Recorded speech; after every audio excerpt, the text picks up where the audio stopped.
할렐루야. 오늘 이렇게 2025년 첫 번째 주일 예배, 오늘 이 주일 예배 함께 예배드릴 수 있어서 참 기쁘고 감사한 것 같습니다. 또 하나 감사할 만한 소식이 있어요. 오래 서 있지 못하는 상태잖아요, 그렇죠? 그래서 평소보다 말씀이 짧아요. 너무나 감사하죠. 아멘이 처음으로 나온 것 같은데. 자, 사람에게 선입견이라고 할까요? 선입견보다는 가치관이라는 단어가 더 좋은 단어일 것 같습니다. 사람에게 어떠한 가치관이라는 게 다들 가지고 있죠. 조금 쉽게 예를 드는 게 더 좋을 것 같아요. 시장에 갔다고 예를 한번 들어보죠. 사과 한 개를 팝니다. 사과 한 개가 세상에 10만 원밖에 안 한대요. 사실 청년 있습니까? 사과 한 개 10만 원밖에 하지 않습니다. 살 사람 아무도 없죠. 왠가요? 우리에게 있어서 사과 한 개가 10만 원이라는 것은 굉장히 큰 일이 난 거거든요. 이 나라의 경제가 굉장히 큰 일이 난 거죠. 그럼 반대로 커다란 금덩어리가 있다고 칩시다. 사과만한 금덩어리가 되었던 어떤 금덩어리가 되는데 그거를 10만 원에 판다고 하면은 당장에 가서 사야겠지요. 내가 대기번호 1번이 되기를 바랄 겁니다. 왜 그렇습니까? 많이 듣고 또 보고 어떠한 접하면서 우리의 경험들이 우리의 가치관을 형성해 준 것이죠. 사과 한 개를 10만 원에 파는 것은 그것은 사기꾼. 커다란 금덩어리 한 개를 10만 원에 파는 것은 내가 먼저 그것을 살 수 있기를. 사람과의 관계에서도 그러한 것 같습니다. 오늘부터 누군가에 대한 험담을 그럴싸하게 1년간 듣는다면 1년 뒤에 그리고 그 험담의 대상을 만난다면 부정적인 생각이 자리 잡을 가능성이 굉장히 크지요. 그래서 우리는 어떠한 사람을 만나서 어떠한 말을 듣고 어떠한 행동을 하고 어떤 것을 경험하고 또 어떠한 것을 보고 그러한 것이 굉장히 중요하게 생각하곤 합니다. 그래서 그런지 우리가 기도하는 그 수많은 기도 제목 중에 기도 제목이 뭐예요? 라고 물으면은 여러 가지 기도 제목이 나오겠지만 대부분은 겹치는 기도 제목이 하나씩 있어요. 거기 중에 좋은 사람 만나기를, 이번에 학교 들어가는데 좋은 선생님, 좋은 친구 만나기를, 회사를 취직하는데 좋은 선후임 만날 수 있기를, 군대를 갈 때도 항상 그 군대를 가는 그 친구를 위해서, 그 형제를 위해서 항상 좋은 선임 만나기를 기도를 해줍니다. 왜 그렇습니까? 그 인간관계가 좋은 사람을 만나야 그 인생에 있어서 짧은 시간이겠지만 가치관을 형성할 것을 너무 잘 알기 때문이죠. 신앙생활도 마찬가지예요. 우리가 살아가면서 듣고 보고 그렇게 배워오는 것들이 굉장히 커다란 역할을 한다면은 신앙생활을 잘하기 위해서 가장 필요한 것은 무엇일까요? 신앙생활을 잘하기 위해서도 가장 필요한 것은 듣는 것이 아니라 당연히 예수님이 가장 중요하겠지요. 내 안에 예수가 없는데 무슨 신앙생활이겠습니까? 예수님이 가장 중요하겠지요. 그런데 그 예수님을 두고 우리 신앙생활을 한다라고 이야기하는데 그 예수님과 관련해서 듣는다라는 이 예수님의 그 말씀, 하나님의 그 말씀을 듣는다라는 그것은 굉장히 중요한 역할을 한다라는 거죠. 이제 한번 생각해 보면 좋을 것 같습니다. 세상에 참 많은 신앙인이 존재합니다. 나는 교회를 다니고 예수를 믿습니다라고 말을 하는 신앙인들이 참 많아요. 그들 중에 과연 몇 명이나 진짜 신앙인일까요? 나는 어떠할까요? 우리 자기 자신은 과연 진짜 신앙인이다라고 말할 수 있을까요? 2025년 첫 번째 주를 맞이해서 이 부분을 조금 고민해보고 넘어가면 좋겠다라는 생각이 들어서 말씀을 준비해 봤습니다. 많은 신앙인들이 흔들리고 무너지고 교회를 떠납니다. 그렇게 행동하는 것에는 또 그들 나름대로의 이유가 존재할 겁니다. 여러 가지 이유가 있을 수 있겠죠. 그렇게 떠나는 사람들의 이유를 들어보면 물론 조금 더 자기 자신의 성장을 위해서 떠나는 사람들도 존재해요. 하지만 70%가 되지 않는 것 같습니다. 대부분 어떠한가요? 내가 다니고 있던 교회에서 어떠한 상처를 받지요. 환면을 느꼈거나 상처를 받거나 회의감이 들었다라는 이야기를 굉장히 많이 듣습니다. 나는 우리 목사님을, 우리 권사님을, 우리 집사님을 믿었는데 배신감이 들었다라는 그러한 말을 합니다. 뭐 사실 어떠한 이유를 됐던지 간에 그러한 이유로 떠나든 다른 이유로 떠나든 확실한 것은 그 사람이 바라보고 있던 무언가가 틀렸음을 느끼면서 잘못되었다라고 느끼면서 마음의 상처를 받아서 떠나는 거 아닙니까? 결국에는 자기 자신이 잘못 믿은 거죠. 그런데 그러한 신앙생활을 하는 게 한두 명이면은 한두 명 정도는 그렇게 실수를 할 수도 있어요. 그런데 어떤가요? 한두 명을 제외한 나머지가 그런 마음을 가지니까 문제가 되는 거겠지요. 그렇게 잘못된 신앙생활을 하는 사람이 한둘이 아니니까 잘못된 신앙관이 지금 퍼져 있다라는 거죠. 오늘 말씀에서 이 믿음에 관해서 이야기를 해주고 있습니다. 오늘 말씀 한 번 더 본문 말씀 한번 보면 좋을 것 같습니다. 우리 한 번 더 우리 로마서 10장 17절 말씀 다시 한번 소리내서 읽어보도록 하겠습니다. 그러므로 믿음은 들음에서 나며 들음은 그리스도의 말씀으로 말미암았느니라. 아멘. 2025년 우리 청년부 표어의 그 중심 성구입니다. 방금 우리가 읽었던 그 말씀에서 믿음이 무엇에서부터 난다라고 이야기를 합니까? 들음에서 난다라고 이야기를 하고 있어요. 누군가가 신앙이 흔들립니다. 신앙이 흔들려요. 교회를 떠나고 싶대요. 그러면 대부분 뭐라고 하나요? 이 교회나 사람을 보고서 신앙생활 하지 말고 하나님을 보고 신앙생활 해야 된다라고 말을 하면서 붙잡으려고 하지요. 내가 교회가 싫어서 떠날 거야 라고 말하는 그 사람에게 대해서 우리도 너 싫다 그냥 제발 좀 떠나줘라 라고 말하는 사람은 없어요. 대부분이 잡기 위해 너가 올바른 신앙생활을 하기 위해서는 사람을 믿으면 안 돼. 사람은 불완전해. 이러한 이야기를 많이 합니다. 그러나 이미 그 마음이 닫혀서 제대로 듣지 않아서 교회를 떠나는 경우가 많지요. 마찬가지라는 거죠. 우리도 주님의 말씀을 듣습니다. 예배 시간에 듣고요. 그리고 우리끼리 믿음의 어떠한 교제를 하는 시간에 듣고요. 그런데 내 마음을 굳게 닫아둔 채로 말씀을 듣고 교제를 나눕니다. 쉽게 말하면 그냥 교회에 앉아서 시간을 보내다가 가는 거죠. 그렇기 때문에 말씀 시간에 아니면 다른 어떠한 시간에 마음 문을 닫아두고 그냥 시간만 보내고 있으니까 어떠한가요? 그 마음에 그 심령에 믿음이라는 게 제대로 자리가 잡힐 수가 없습니다. 그러니까 교회에 대한 애착도 생기지 않고요. 예배에 대한 사모함도 생기지 않고요. 하나님이 누구신지 나랑 어떠한 관련이 있는지 조금도 아무런 연관성도 없는 존재가 됩니다. 그런 존재가 되어서 이제 세월이 흘러요. 5년, 10년, 20년. 그러다 보면 어떤 일이 생깁니까? 난 여기 왜 앉아있지? 라는 생각이 드니까 교회를 떠납니다. 물론 때때로 그렇게 그냥 앉아있는데 주님께서 강권적으로 역사하셔서 마음의 문을 열었다고 표현하는 게 맞는지 모르겠어요. 마음의 문을 그냥 부수시고 들어오는 경우가 있습니다. 찾으라 문을 두드리라고 하지만 주님께서는 부수시고도 들어오십니다. 그런데 그러한 정말 특별한 케이스가 아니고서는 내가 마음을 닫고 이 자리에 앉아 있으면 어떻습니까? 우리가 들을 때 제대로 못 듣는다라는 거지요. 저의 얘기도 못 듣겠지만 우리들끼리 하는 그 이야기도 제대로 듣지 못합니다. 그래서 애착관계 그러한 아무것도 형성이 되지가 않아요. 공동체성이 형성되지 않습니다. 우리는 그러한 신앙생활을 하면 안 된다라는 거죠. 우리가 몇 살인가요? 5살, 6살 그러한 아가들이 아닙니다. 그렇죠? 신앙생활을 1년 정도 한 초신자도 아니에요. 몰라서 떠먹여줘야 하는 그러한 상황이 아니다라는 거지요. 내 스스로 찾아 먹을 수 있어야 합니다. 내가 찾아서 말씀 들어야 하고요. 내가 찾아서 말씀 읽어야 하고 내가 알아서 말씀대로 살아갈 수 있는 능력을 갖춘 그러한 성인이 되었습니다.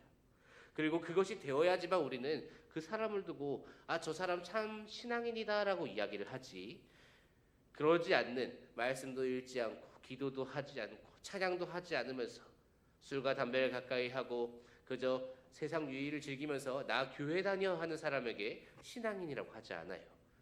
그런데 지금 이 땅을 살아가고 있는 대부분 나는 신앙인이에요 하는 사람들은 대부분이 다 그러한 삶을 살아가고 있다는 거죠. 그래서 어떤가요? 교회에서 자기 자신을 알아주지 않는 상황이 터지면 나 마음에 상처받았어 하고 떠납니다. 그리고 다른 교회를 가요. 그럼 다른 그 일이 안 일어나나요? 사람이 똑같은데 동일하게 일어나겠지요. 그것이 이제 들음이 없어서 제대로 듣지 못해서 제대로 말씀을 알지 못해서 생기는 믿음이 없는 현상이라는 거죠. 이 믿음을 갖기 위해서 우리는 하나님의 말씀을 꼭 들어야 합니다.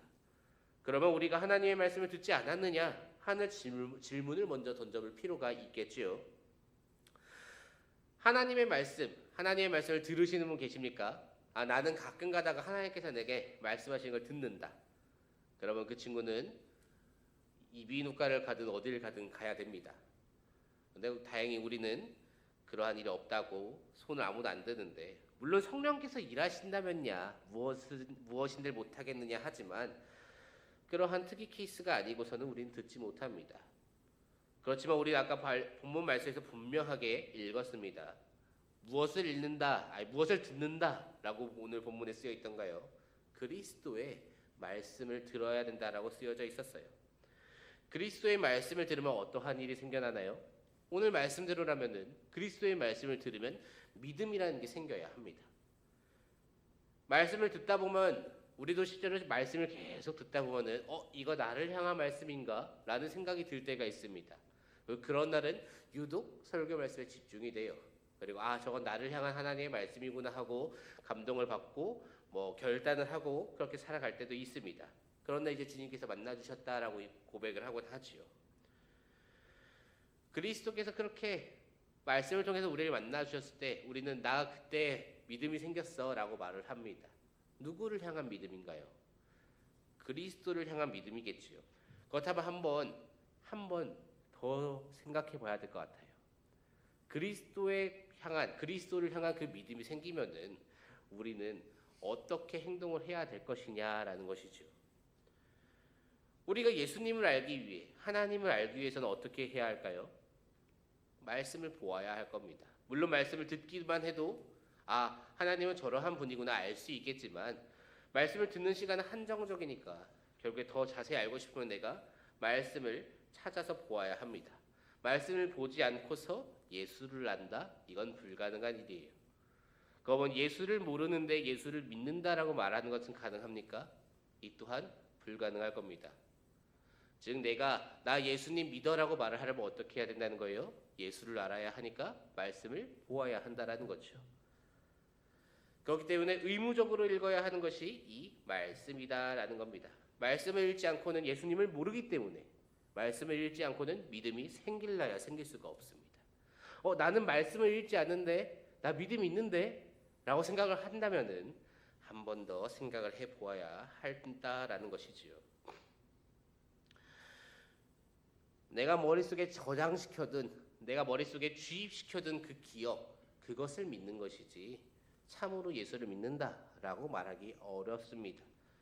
그러한 사람이 아무리 열심히 기도 생활을 하고 아무리 열심히 찬양을 부르고 아무리 열심히 무언가를 한다고 한들 예수를 모르는데 아무런 소용이 없겠지요. 마음으로 진정으로 내가 예수를 나의 구주로 영접했더라면은 그 사람에게 일어나는 현상은 결국 이 말씀에 대한 사모함이 생겨야 합니다. 그래서 말씀을 찾아 읽어야 하고요. 또 그러한 사람에게 구원이라는 길이 열리는 것이지요. 본래 오늘 말씀은 이렇게 단순하게 말씀을 읽으세요. 믿음을 가져야 됩니다. 이렇게 끝나는 그러한 구절은 아니에요. 조금 오늘 말씀을 두고서 결론적으로 나가면은 원래 전도의 영역까지 나아가야 하는 것이 맞는 구절입니다. 그래서 말씀을 그렇게 준비를 했는데 오늘은 이렇게 말씀을 사모하라는 내용으로 조금 마무리를 하면 좋겠다라는 그러한 생각이 들었습니다. 그래서 작년 1년의 이야기를 한번 살짝 해보려고 해요. 작년 1년 동안에 성경을 읽어야 된다라고 제가 강단에서 그렇게 많이 선포를 했습니다. 그렇죠. 52주였으니까 아마 50주는 했을 것 같아요. 그래서 성경 어디까지 읽으셨습니까? 제가 몇 년 전인가 성경을 녹음을 해본 적이 있었어요. 특별히 누가복음을 녹음을 했었을 때 3시간이 조금 안 걸렸던 것 같아요. 누가복음이 총 24장으로 구성되어 있거든요. 근데 3시간이 안 걸렸습니다. 2시간 50몇 분 그랬던 것 같아요. 이 창세기가 한 권이 50장입니다. 누가복음이 24장이니까 아마 그 절반 정도 되겠죠. 창세기는 6시간쯤 읽으면은 창세기가 다 읽어진다라는 겁니다. 자, 창세기라도 다 읽었습니까? 자, 여기서 제가 손을 들라고 하지 않을 겁니다. 시험 줄 수 있으니까 손을 들라고 안 할 건데 1년이 몇 시간인지 계산을 좀 해주면 8,000 몇백 시간 나올 거예요. 8,700 뭐 이런 식으로 나오겠네요. 그 중에 6시간을 못 썼다라는 겁니다. 1년 중에 6시간도 성경을 안 읽는데 신앙인이라고 할 수 있습니까? 구원받았다고 할 수 있나요? 어렵다라는 거죠. 사랑하는 다니엘 청년부 여러분, 말씀을 사모하는 여러분이 되시기를 소망합니다. 예수를 알고 예수를 믿고 구주로 영접하고 말씀 위에 그 믿음을 잘 세워나갈 수 있기를 소망합니다. 작년 한 해 동안에 내가 안타까웠던 것은 그 부분이었어요. 6시간을 못 쓰나? 한 권을 못 읽나? 모세오경을 못 읽나? 1독을 못한다라고는 생각을 하고 있었습니다. 1독은 어려울 것이다라고 생각을 하고 있었어요. 하지만 모세오경도 못 읽고 창세기도 못 읽는 것은 이거는 읽을 마음이 없는 거거든요. 올해 한 해는 정말 말씀에 죽고 사는 그러한 우리 다니엘 청년부가 되기를 소망합니다. 여러분이 말씀을 읽지 않으면은 우리 주님께서 여러분을 위해 피를 뿌리신 이유가 없습니다.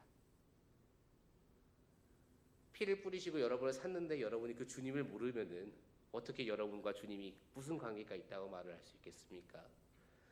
간절히 소망하기는 여러분이 그 예수님을 사모하는 만큼 말씀도 사모할 수 있기를 원합니다. 잠을 줄이지 말아라는 게 아니에요. 여러분의 유희 시간을 줄여야 됩니다. 물론 어렵겠죠. 저라고 해서 처음에 성경 읽을 때 유희 시간 줄이는 게 쉬웠겠습니까? 저는 그래서 잠을 줄였지요. 굉장히 후회했습니다. 작사야 됐는데 올해 한 해 말씀에 죽고 사는 정말 주님을 사랑하는, 그래서 말씀 위에 믿음을 잘 세워가는 우리 다니엘 청년부가 되기를 소망합니다. 이렇게 정말 말씀 위에 믿음을 세워가는 청년부가 되면 좋겠다라고 기도하면서 표어를 준비하고 있는데 마침 교회 표어가 저거예요. 얼마나 감사한지 모르겠어요. 한번 이 시간 소리내서 읽어보면 좋겠습니다. 말씀으로 날마다 흥황하여 가는 교회, 그리고 우리도 말씀 위에 믿음을 세우는 다니엘 청년부. 그걸 한번 소리내서 읽어보면 좋겠어요. 지금 자 시작. 말씀으로 날마다 흥황하여 가는 교회, 우리 다니엘 청년부는 말씀 위에 믿음을 세워가는 다니엘 청년부. 올해 한 해 물론 실패해도 좋습니다. 실패해도 좋아요. 하지만 도전은 해야 한다라는 거죠. 오늘 낮에 중고등부 설교할 때도 비슷한 설교를 했습니다. 너희가 실패해도 좋다. 그러나 도전은 해라. 여러분은 그들보다 선배지요. 신앙생활도 길고 더 성인이고 성숙합니다. 저들보다는 잘해주기를 간절히 소망합니다. 이제는 2개 다 내가 보기 때문에 그러면은 다니엘 청년부가 더 잘하리라 믿습니다. 말씀을 정리하겠습니다. 우리가 참으로 예수 그리스도를 구주로 믿었더라면, 구주로 영접했다면은 우리는 그 예수님을 알려주는, 하나님을 알려주는 이 말씀을 사모해야 합니다. 그리고 말씀을 사모하여서 하나님을 알아가고 그 알아가는 만큼 우리의 믿음을 말씀 위에 바로 세워야 한다. 이것이 참 신앙인이 살아가는 모습이다라는 것이죠. 우리는 초신자가 아니기 때문에 잘 몰랐어요라는 변명을 하지 못해요. 내가 마음이 없었어요라는 고백을 해야지요. 그리고 회개해야지요. 우리가 그렇게 주님만 바라보는 다니엘 청년부가 되기를 간절히 소망합니다. 특별히 이번 한 주 무엇이 있나요? 특별 새벽 기도회가 있지요. 말씀의 자리로 초청을 합니다. 여러분 나오셔서 함께 말씀 듣고 기도하고 이렇게 믿음 잘 세워나갈 수 있는 2025년 한 해가 되기를 주님의 이름으로 축복합니다.